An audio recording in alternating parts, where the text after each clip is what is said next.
Hi friends, ముందుగా నేను మీ అందరికీ థ్యాంక్ యూ చెప్పాలి. ఎందుకంటే లాస్ట్ వీడియోలో మా అబ్బాయి తులాభారం వీడియో పెట్టాలంటే 1K వ్యూస్ 50 లైక్స్ వస్తే తప్పకుండా పెడతానన్నాను కదా. నేను అడిగిన దానికన్నా మీరు ఎక్కువగానే ఇచ్చారు. మీ అందరి ప్రేమాభిమానాలు సపోర్ట్ ఇలా శ్రీరామ్ సత్య యూట్యూబ్ ఛానల్ పైన ఉండాలని మనస్ఫూర్తిగా కోరుకుంటున్నాను. లాస్ట్ వీడియోలో మా అబ్బాయి శ్రీరామరెడ్డికి 3 చోట్ల తులాభారం ఇచ్చారని చెప్పి అన్నాను కదా. నేను అవి ఏ గుడిలో అన్నది ఈ వీడియోలో చెప్తా అన్నాను కదా. మేము ముందుగా తులాభారం ఎక్కడ ఇచ్చామంటే బిక్కోలు వినాయకుడి గుడి దగ్గర ఇచ్చాం. మీ అందరికీ తెలుసు కదా, బిక్కోలు వినాయకుడి గుడి వినాయక చవితికి అసలు ఖాళీ ఉండదని మేము అలాగే అనుకునే వెళ్ళాం. కానీ అక్కడికి వెళ్ళి చూస్తే చాలా ఆశ్చర్యంగా ఉంది. ఎందుకంటే దేవుడి దయ వల్ల వినాయకుడి గుడి ఖాళీగానే ఉంది. మాకైతే ఫ్రీగా VIP దర్శనం చేసుకున్నట్టు అనిపించింది. మీరు కూడా చూడండి, డెకరేషన్తో బిక్కోలు వినాయకుడి గుడి ఎంత అందంగా మెరిసిపోతుందో కదా. 3 సార్లు గుడి చుట్టూ ప్రదక్షిణలు చేశాక ఆ తర్వాత లోపలికి వెళ్ళాం. లోపలికి వెళ్ళిన తర్వాత ముందుగా మా శ్రీరామరెడ్డికి తులాభారం ఇచ్చాం. మీరు కూడా చూడండి మా శ్రీరామరెడ్డి తులాభారం ఎలా జరిగిందో. మా శ్రీరామరెడ్డి అయితే తులాభారంలో మాత్రం చాలా బాగా ఉన్నాడు. మాకైతే చాలా హ్యాపీగా అనిపించింది. ముందుగా నేను మా శ్రీవారి ఇద్దరం కలిపి బెల్లం పెట్టాం. ఆ తర్వాత మా అత్తయ్య గారు మా మావయ్య గారు ఇద్దరు బెల్లం పెట్టారు. మా శ్రీవారికి మా శ్రీరామరెడ్డి అంటే చాలా ఇష్టం. మా శ్రీరామరెడ్డికి కూడా అంతే ఇష్టం.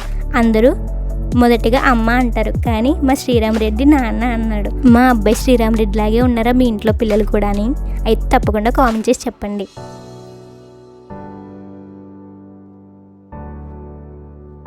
తులాభారం అయితే చాలా బాగా జరిగింది. మాకైతే చాలా బాగా నచ్చింది. ఇక నెక్స్ట్ దర్శనమే కదా. మీరు కూడా చూడండి మాకు దర్శనం ఎలా జరిగింది అన్నది.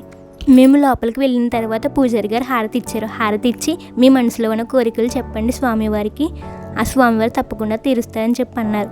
మేమైతే దండం పెట్టుకుని మా మనసులో ఉన్న కోరికలు చెప్పుకున్నాం. ఆ తర్వాత మా అత్తయ్య గారు మా మావయ్య గారు కూడా దండం పెట్టుకున్నారు స్వామివారికి. చూడండి మా ఫ్యామిలీ అయితే చాలా సంతోషంగా ఉంది. ఎందుకంటే తులాభారం అలాగే దర్శనం చాలా బాగా జరిగిందని. స్వామివారికి పూలతో చేసిన గజమాల వేశారు కదా. స్వామివారు చూడండి ఎంత అందంగా కలకల్లాడిపోతున్నారు కదా. గజమాల వేసిన తర్వాత మాకైతే గజమాల చాలా బాగా నచ్చింది. మేము దర్శనం చేసుకుని ప్రసాదం తీసుకుని కూర్చుంటే ఈలోపు స్వామివారికి లడ్డు తీసుకొస్తున్నారు.